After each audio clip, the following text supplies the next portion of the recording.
প্রিয় শিক্ষার্থী বন্ধুরা, আসসালামু আলাইকুম।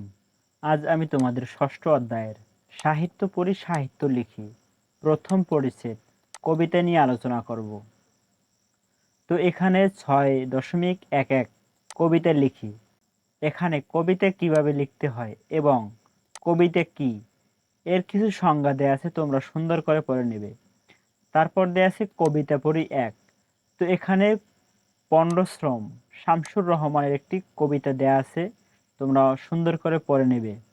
তো আমরা এখন ১১৪ পৃষ্ঠার শূন্যস্থানগুলো পূরণ করব। তো ১, পণ্ডশ্রম কবিতায় কিভাবে শ্রম পণ্ড হলো? উত্তর: কবি শামসুর রহমান তার পণ্ডশ্রম কবিতায় কোনো একটি বিষয়ে যাচাই না করে সিদ্ধান্ত নিলে নানান জাতীয়তার সৃষ্টি হতে পারে সেটি ব্যঙ্গাত্মকভাবে ফুটিয়ে তুলেছেন তিনি। আমাদের সমাজে অনেক ঘটনা ঘটে থাকে যার মাধ্যমে অনেক সমস্যার সৃষ্টি হয়।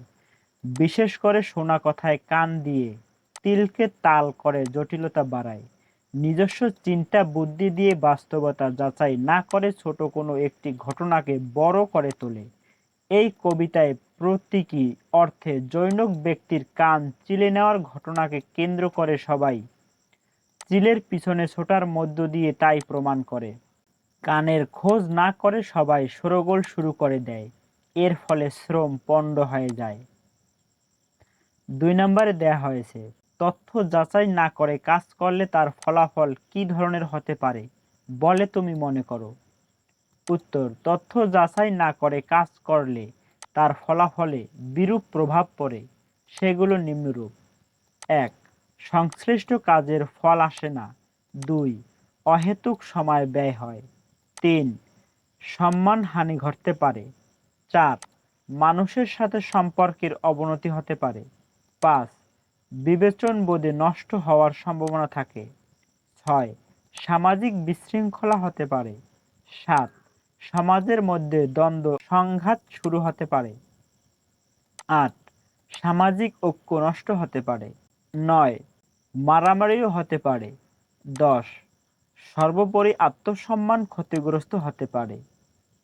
তো ৩ নম্বরে দেয়া আছে, কোনো তথ্য বা ঘটনার যথার্থতা কিভাবে যাচাই করতে হয়? উত্তর: তথ্য যাচাই করার নানান পদ্ধতি রয়েছে। কোন ধরনের পদ্ধতি যাচাই করা হবে সেটির উপর নির্ভর করে তথ্য যাচাইয়ের যথার্থতা। নিচে কিছু তথ্য বা ঘটনা যাচাইয়ের পদ্ধতি তুলে ধরা হলো। ১, সংশ্লিষ্ট তথ্যের উৎস কোথা থেকে এসেছে তা ওই নির্ধারিত স্থান থেকে গ্রহণ করা।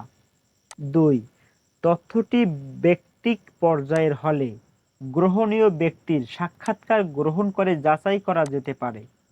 ৩, পারিবারিক কোনো তথ্য যাচাইয়ের ব্যাপার থাকলে তা সংশ্লিষ্ট পরিবারের লোকজন, আত্মীয়স্বজন, প্রতিবেশীদের নিকট থেকে সাক্ষাৎকার নেয়া। ৪, তথ্যটি যদি কোনো সামাজিক বিষয় হয়ে থাকে তাহলে নির্ভরশীল সামাজিক মাধ্যম থেকে যাচাই করা যেতে পারে।